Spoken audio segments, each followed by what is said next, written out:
Like, comment, and subscribe. आपको सच में लगता है कि मुझे बलराज जी से मिलना चाहिए? अभिनव ने अकरम से पूछा। वो अभी तक बलराज के नाम से कांप रहा था। अकरम भी उसकी घबराहट समझ गया था। ऐसे में उसने हंसते हुए कहा, बलराज जी नहीं, सिर्फ बलराज। तुम टाइगर हो यार, और जंगल के सारे जानवर टाइगर के नाम के आगे जी लगाते हैं, लेकिन टाइगर किसी के नाम के आगे जी नहीं लगाता। चलो मिलते हैं शाम को। इतना कहकर अकरम ने फोन रखा और अगले ही पल अभिनव को एड्रेस भेज दिया। अकरम के मुंह से ये बात सुनते ही अभिनव का कॉन्फिडेंस बढ़ गया था। वो अब उस टाइगर जैसा महसूस कर रहा था जो जू से निकलकर जंगल में आ गया हो। अभिनव अपने पुराने ऑफिस से निकलने के बाद अपने घर आ गया था और आराम कर रहा था। वो इतने आराम से अपने बिस्तर पर आखिरी बार कब लेटा था उसे याद ही नहीं था। वो बड़ी एक्साइटमेंट के साथ कमरे के दरवाजे की तरफ देख रहा था। इतने में घर की घंटी बजी और बाहर से आवाज आई, पिज्जा डिलीवरी। यह आवाज सुनते ही अभिनव के चेहरे पर मुस्कान आ गई। वो उठा, उसने दरवाजा खोला और डिलीवरी बॉय को पैसे देकर उससे पिज्जा ले लिया। सर, ऑर्डर सिर्फ 500 का था, आपने मुझे 1000 क्यों दिए? तुम डिलीवरी वाले बहुत मेहनत करते हो दोस्त, इसलिए 500 रुपए तुम्हारी टिप, अभिनव ने जवाब में मुस्कुराते हुए कहा। यह सुनकर डिलीवरी बॉय भी खुश हो गया और मुस्कुराते हुए वहां से निकल गया। इधर अभिनव उस पिज्जा बॉक्स को ध्यान से देख रहा था। उसे याद नहीं आ रहा था कि उसने आखिरी बार पिज्जा कब खाया था। वैभवी और अपने लिए घर लेने के चक्कर में उसने अपनी कितनी इच्छाओं को मारा था, इसका एहसास उसे आज हो रहा था। लेकिन अब वो रुकने वाला नहीं था। उसने तुरंत पिज्जा बॉक्स खोला और गर्मा गर्म पिज्जा का मजा लेने लगा। शाम को अभिनव होटल सफायर जाने के लिए तैयार होने लगा था। उसने ग्रे कलर की शर्ट और ब्लैक कलर की पैंट्स पहनी थी। अभिनव के पास पहनने के लिए इससे अच्छा और कुछ नहीं था। उसने अपने घर से एक कैब ली और सीधा होटल सफायर पहुंच गया। जैसे उसने होटल को बाहर से देखा तो देखता ही रह गया। उसने आज तक इतने बड़े होटल को इतने पास से नहीं देखा था। उसने गहरी सांस ली और होटल के अंदर जाने लगा। जैसे ही अभिनव अंदर जाने वाला था कि इतने में उसे पीछे से एक आवाज आई। एक चीफ सिक्योरिटी ऑफिसर भागते हुए अभिनव के पास आया और उसे रोकते हुए बोला, कहाँ गुस्सा चला आ रहा है बे? अंदर जा रहा हूं, कोई दिक्कत है? उस चीफ सिक्योरिटी ऑफिसर ने अभिनव को ऊपर से नीचे तक देखा और जोर से हंसते हुए बोला, तुझे अंदर जाना है? तुझे क्या लगता है मैं तुझे अंदर घुसने दूंगा? क्यों नहीं घुसने देगा? अभिनव ने पूछा और चीफ सिक्योरिटी ऑफिसर की आंखों में देखने लगा। वो समझ गया था कि चीफ सिक्योरिटी ऑफिसर उसके कपड़े देख रहा है। आखिर में चीफ सिक्योरिटी ऑफिसर ने कहा, देख, मैं तेरे जैसे लोगों को अच्छी तरह से जानता हूं, फालतू तमाशा मत कर और निकल जा यहां से, चल। कैसे जानता है तू मुझे? मैं तेरा रिश्तेदार हूं, और जब मैं आया ही अंदर जाने के लिए हूं तो निकलूं क्यों, बता? क्योंकि यह होटल तेरे बाप का नहीं है। अब इससे पहले कि मैं सिक्योरिटी को बुलाऊं, चला जा यहां से। यह सुनते ही अभिनव का माथा गर्म हो गया था, लेकिन उसने गुस्से में कुछ नहीं किया। वो शांत रहा ताकि लोगों का ध्यान उसकी तरफ ना जाए। अभिनव 2 कदम पीछे हटा और उसने फोन निकालकर अकरम को फोन मिला दिया। हाँ टाइगर, कहाँ पहुंचे? मैं होटल के बाहर हूं।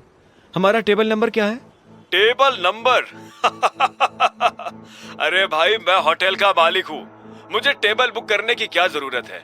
तुम अंदर आ जाओ और आराम से बैठो, मैं भी बस अभी पहुंच ही रहा हूं। ये सुनते ही अभिनव ने कहा, मैं अंदर नहीं जा पा रहा हूं। एक चीफ सिक्योरिटी ऑफिसर कह रहा है कि मेरे जैसे लोगों को वो अंदर नहीं जाने देता। कौन है ये गधा?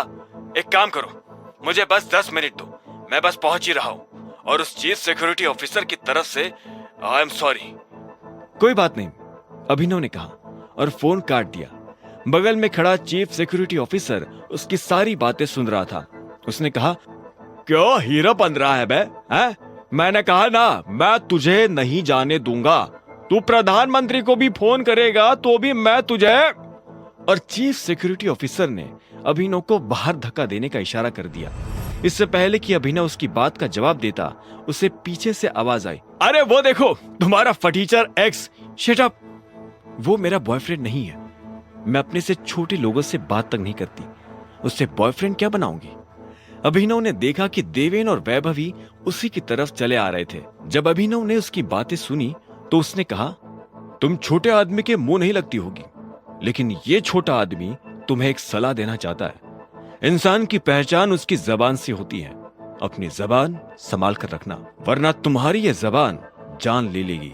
ये सुनते ही वैभवी ने उसे चिढ़ाने के लिए ताली बजाई और बोली, क्या बात कही है, पर तुमसे अपने पैर क्यों नहीं संभाले गए? पिए हुए हो, यहाँ कैसे चले आए?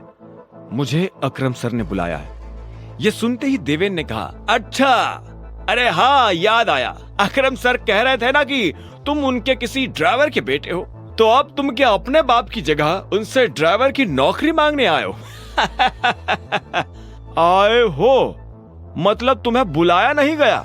जी नहीं, मैं आया नहीं, मुझे बुलाया गया है, अभिनव ने कहा। यह सुनकर चीफ सिक्योरिटी ऑफिसर को हंसी आ गई और वो बोला, मुझे पता ही था कि यह कोई पागल है। उसकी बात सुनकर देवेन और वैभवी भी हंसने लगे। अभिनव को गुस्सा आ रहा था, पर उसने कुछ नहीं कहा।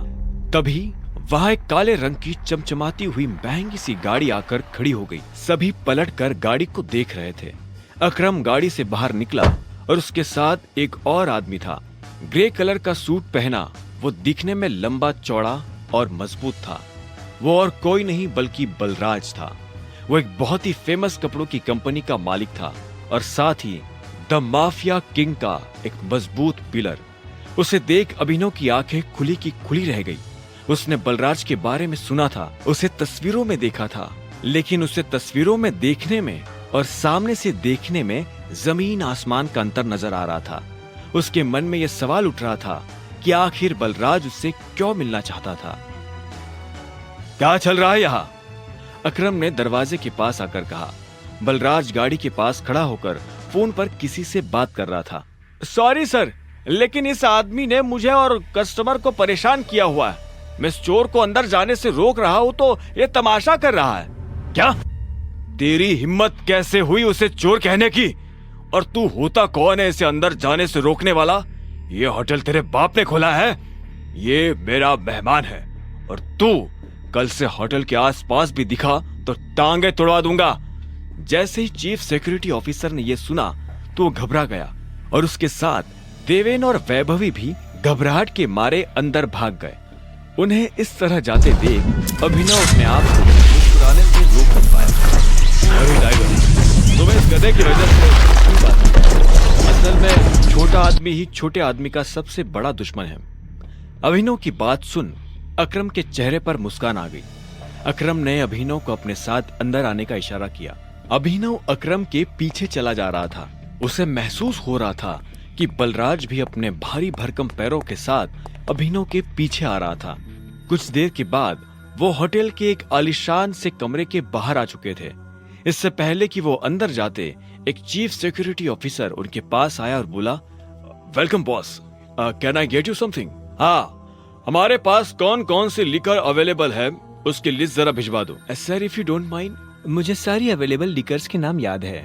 हमारे पास टकीला है जो 5 लाख की है, वोडका 8 लाख, विस्की 10 लाख और जिन 11 लाख। उस चीफ सिक्योरिटी ऑफिसर ने मुस्कुराते हुए कहा। सारी लिकर्स की कीमतें सुनकर अभिनव के होश उड़ गए। इतने में अकरम ने कहा, आज हमारे यहाँ बहुत खास मेहमान आए हैं, इसलिए जो सबसे महंगी है वो ले आओ और साथ में बाकी चीजें भी लेते आना। अंडरस्टूड सर, उस चीफ सिक्योरिटी ऑफिसर ने कहा और फिर वहां से निकल गया। इतने में बलराज ने अपनी भारी सी आवाज में अकरम के पास आकर पूछा, तुम्हारा चीफ सिक्योरिटी ऑफिसर तुम्हें तुम्हारे ही शराब के रेट्स क्यों बता रहा था, जबकि तुम कोई भी चूज कर सकते थे?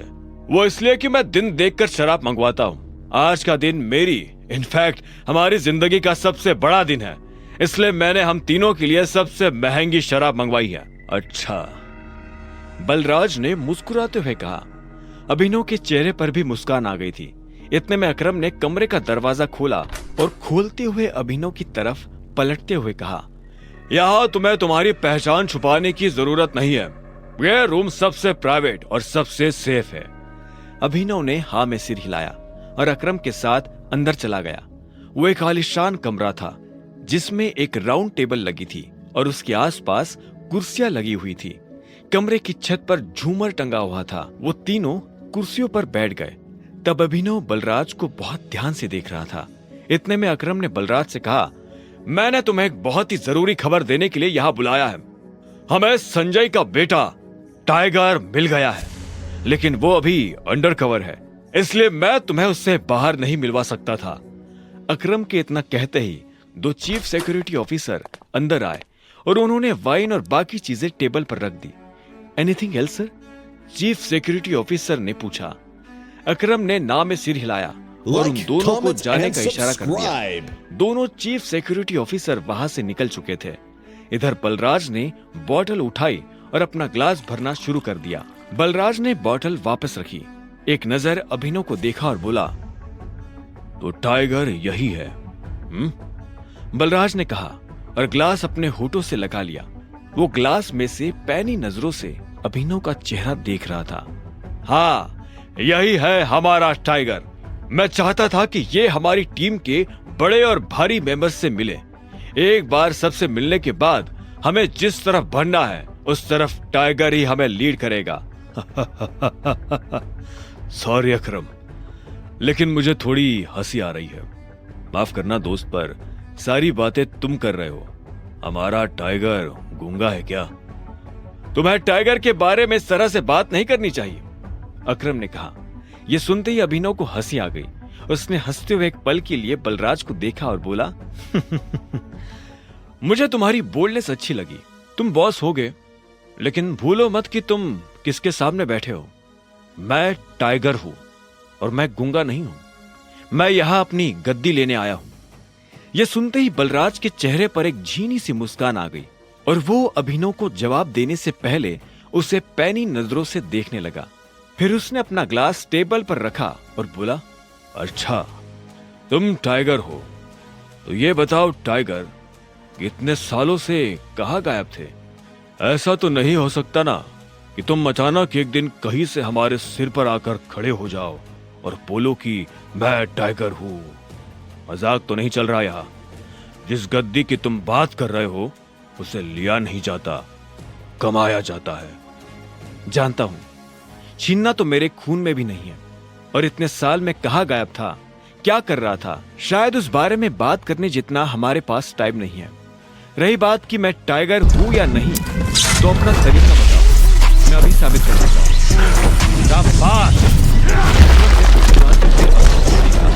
उसकी आंखों में अभिनव के लिए गर्व की भावना झलक रही थी। उसने जितना सोचा था अभिनव उससे भी खूंखार था, लेकिन बलराज के माथे पर शिकन बरकरार थी। उसकी आंखों से पता चल रहा था कि वो इतनी जल्दी अभिनव को टाइगर नहीं मानने वाला था। वैसे भी पूरे ग्रुप में अगर बलराज किसी चीज के लिए जाना जाता था तो वो थी उसकी जिद। वो इस बात को नहीं पचा सकता था कि कल को एक बच्चा उसके सिर पर बैठकर राज करे। ऐसे में उसने अभिनव से कहा, सिर्फ अकरम की शाबाशी से काम नहीं चलेगा प्यारे। मैंने ये एक्सेप्ट नहीं किया कि तुम टाइगर हो। तुमने कहा कि तुम साबित कर सकते हो, तो मैं तुम्हें चैलेंज देता हूं। यह सुनते ही अकरम के कान खड़े हो गए। वो जानता था बलराज क्या करने वाला है। उसने बीच में आते हुए कहा, क्या कर रहे हो बलराज?